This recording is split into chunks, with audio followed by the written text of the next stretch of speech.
Good evening again. I am Anselm Gibbs and welcome to TV6's continuing pre-budget coverage. Now, agriculture is so crucial to any nation's survival, but in TNT, it has become sort of a buzzword linked to that whimsical diversification strategy which we just can't seem to get right. With annual budget allocations coming at less than $1 billion, can anything meaningful be done in the sector?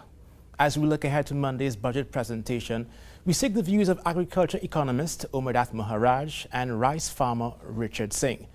Gentlemen, thank you very much for joining us this evening.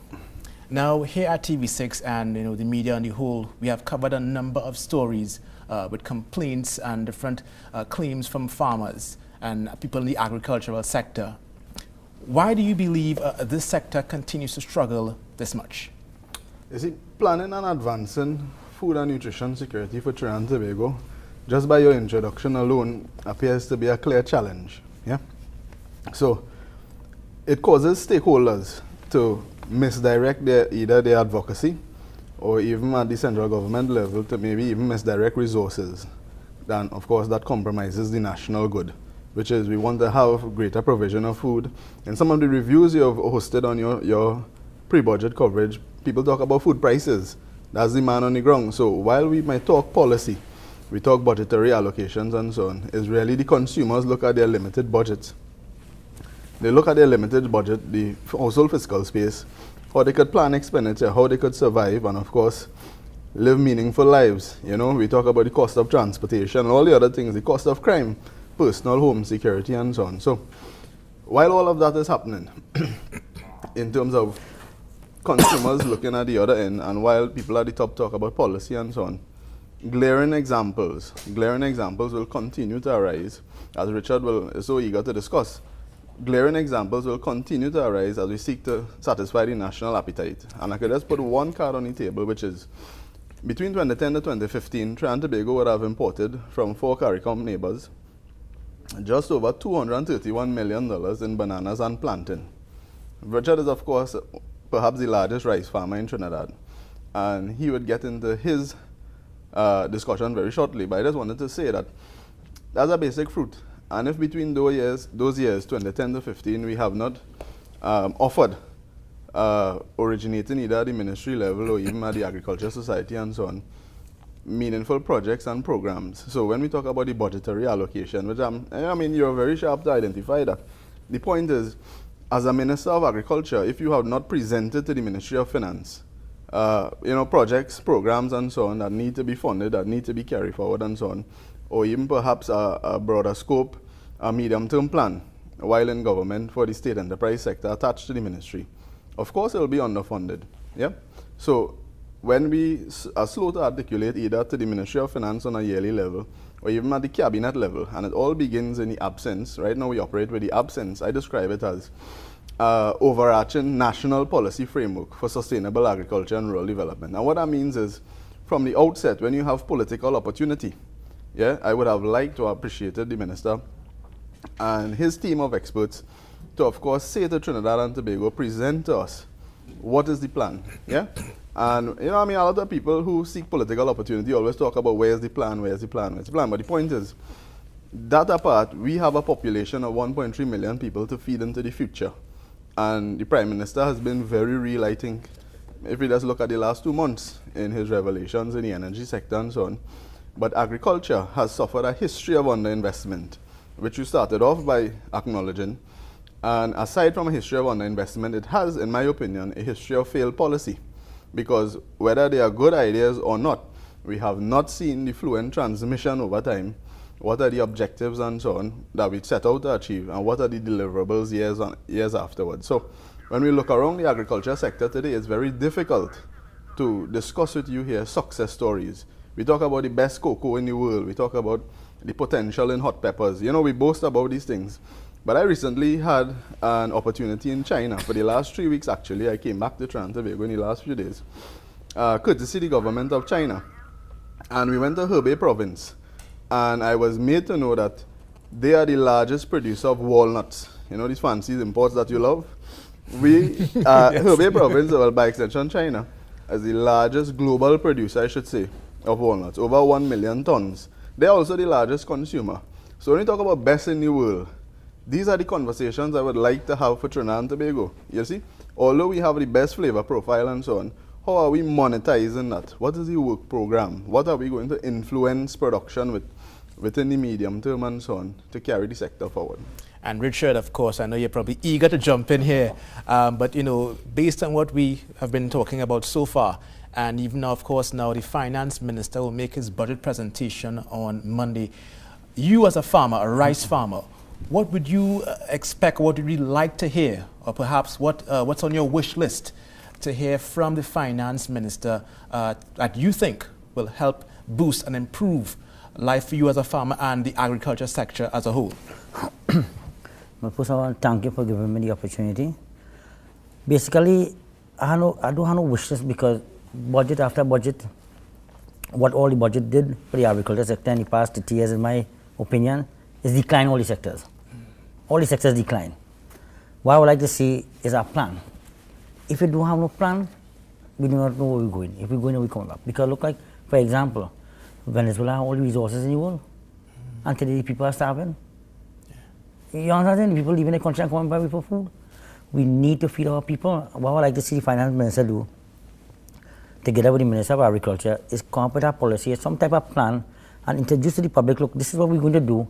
And in 5 years' time, if we're producing 10,000 pounds of rice, we must produce 20,000 pounds of rice. That's what the former Minister, Basan Bara, did that. And we was excelling some new farmers, for example, 2 farmers in Plumita, young farmer. One of the farmers should be given an award. She's a young lady. She jumping in the rice sector. She never planted rice before, and she's doing 40 acres of rice a day. And well, you know, as we touched on this as well just now, there's been continuous talk about decreasing the food import bill. And, you know, as I have you guys here, I have to ask, do you feel enough is being done to do that? No, because look, we produce just probably 2% of the rice. So we have a 98%, let me say 48%, let me say we do 50%. The opportunity is there, we had the farmers to do it. But the support is not there. Look, they shut down the last administration. I'm not playing no politics here. The last administration wanted to boost rice production. So I wouldn't even call the last minister himself. I just want to keep it neutral. Let's invest in a seed unit in El Carmen. This administration come and shut it down. So from the time we saw that, we don't know we're in problem. Because the farmers take loan based on we're going to increase rice production, and in space of 7 years' time, the ministry will cut the subsidy because we had the right seed to increase our yield. So we will not be subsidized by the ministry. We could go to privatize, we won't mill everything because we get any support of the extension, the technical people, because we get Dr. Rao from India, came in as a rice breeder. One of the top scientists, something, all that just going on the drain. So no support. On the topic of the food import bill, I just want to say that it becomes sort of propaganda.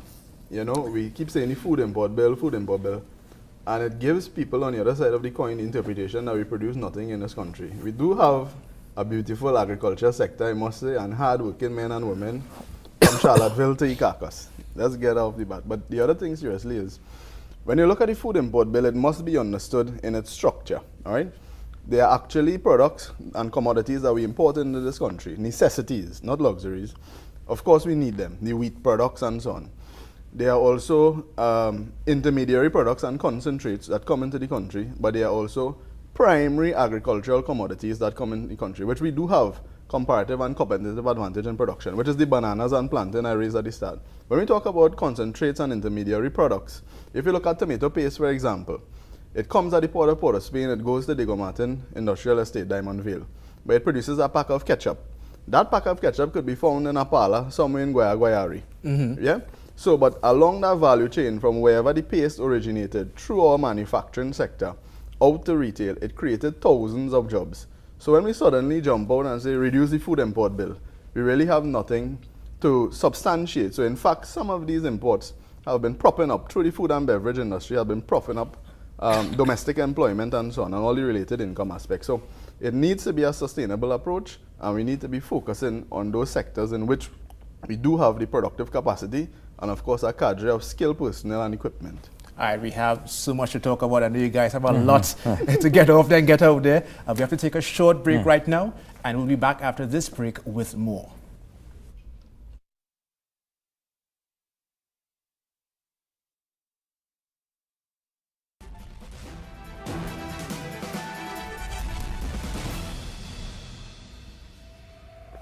We are back with TV6's pre-budget coverage, and tonight we're talking agriculture, and we are running out of time, so I want to get from you both quickly each in terms of what are your thoughts in terms of the incentives being put out there for agriculture at the moment. What are your thoughts?